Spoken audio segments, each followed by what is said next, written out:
안녕하세요. 저는 67세 박영순이라고 합니다. 50대, 60대 여러분, 혹시 요양원이란 단어를 들으면 어떤 생각이 드세요? 저는 2년 전만 해도 요양원이 내 삶에 들어올 거라곤 상상도 못했어요. 남편과 함께 손주들 재롱 보며 웃고 아침마다 공원 산책 다니던 평범한 주부였죠. 그런데 한 번의 넘어짐으로 요양원에 4개월을 보내고 다시 집으로 돌아왔어요. 제 이야기를 들려드리는 건 여러분이 저처럼 갑작스런 상황을 겪지 않길 바라는 마음에서예요. 이건 남 이야기가 아니라 어느 날 우리 모두에게 닥칠 수 있는 일이에요. 자, 시작해 볼게요. 2년 전 남편이 심장마비로 갑자기 세상을 떠났어요. 43년 함께한 반려자를 잃고 나니 집이 텅 빈 느낌이었죠. 저는 두 딸을 키웠는데 큰딸 은주는 부산에서 직장 다니며 애 둘 키우고 있고 작은 딸 지연이는 서울에서 결혼해서 살아요. 둘 다 바빠서 한 달에 한 번 오기도 힘들었어요. 엄마, 뭐 먹었어? 전화로 묻는 딸에게 밥 잘 챙겨 먹어. 걱정 말라고 했지만 사실 혼자 밥 해 먹기 귀찮아서 빵이나 라면만 먹을 때가 많았어요. 그러다 이상한 일들이 생겼어요. 고혈압 약을 먹었는지 기억이 안 나서 2번 먹고 어지러웠던 적이 있고 가스불을 켜놓고 잊어서 냄비 태운 적도 있었죠. 아침에 일어나면 오늘이 며칠이지? 헷갈릴 때도 있었어요. 관절염 때문에 손가락이 뻣뻣해서 국그릇을 떨어뜨린 적도 있고 허리 통증 때문에 빨래 넣는 것도 힘들었어요. 그래도 내가 아직 괜찮아라며 버텼죠. 어느 날 은주가 집에 왔어요. 엄마, 냉장고에 상한 음식뿐이잖아. 언제부터 이렇게 지냈어? 딸 얼굴이 어두워졌어요. 괜찮아, 내가 알아서 할 수 있어라고 했지만 은주는 엄마, 혼자 사는 게 위험해 보여. 우리 자주 못 오잖아. 요양 서비스라도 생각해 봐라고 했어요. TV에서 노인 3명 중 1명이 매년 낙상 사고를 겪는다는 뉴스가 나오더라고요. 남 얘기야라며 넘겼는데 그 다음날 아침 그 일이 저한테 왔어요. 화장실 가다 발이 미끄러져 넘어졌어요. 아야, 소리 지르며 바닥에 주저앉았는데 통증 때문에 일어날 수가 없었어요. 다행히 핸드폰이 가까워 119에 전화했죠. 병원에서 고관절에 금 갔어요. 수술은 안 해도 되지만 한 달 입원 필요해요 라는 진단을 받았어요. 병원에 누워 있는데 딸들이 왔어요. 엄마, 이제 진짜 생각해 봐야 해. 집에 혼자 있으면 위험해.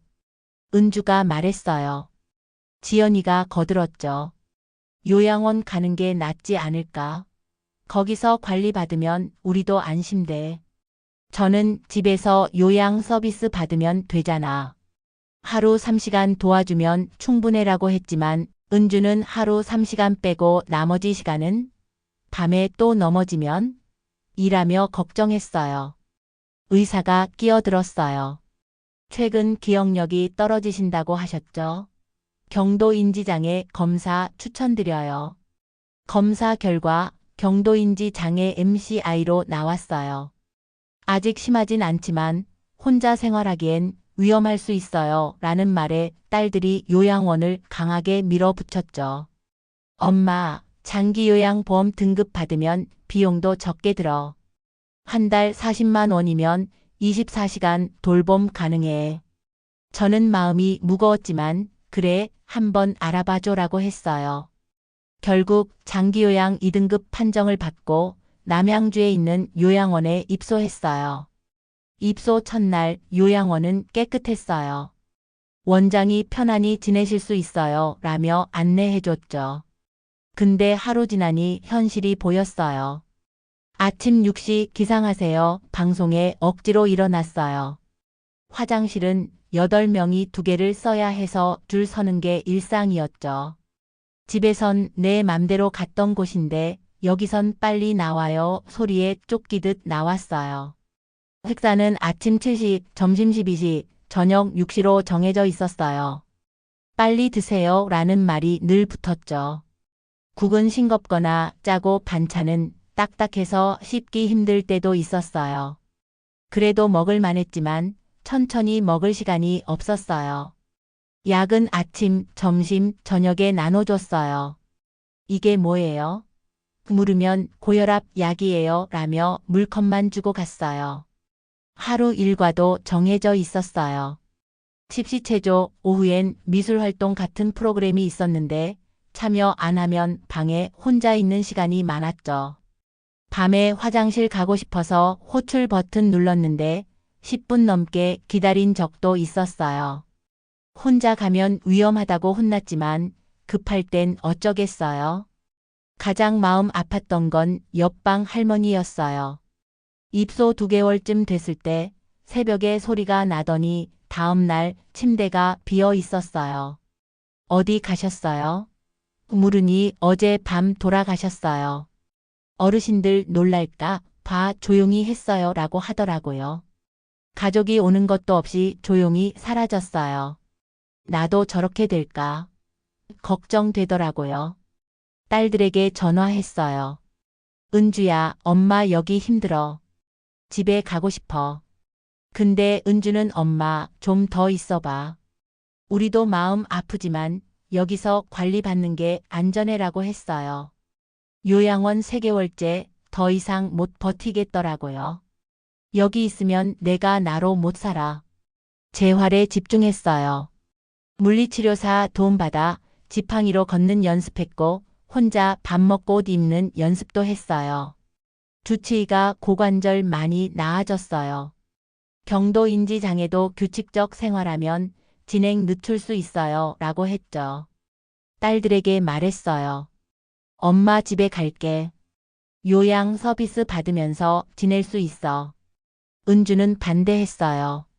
엄마 또 넘어지면 어떡해? 요양원이 안전해.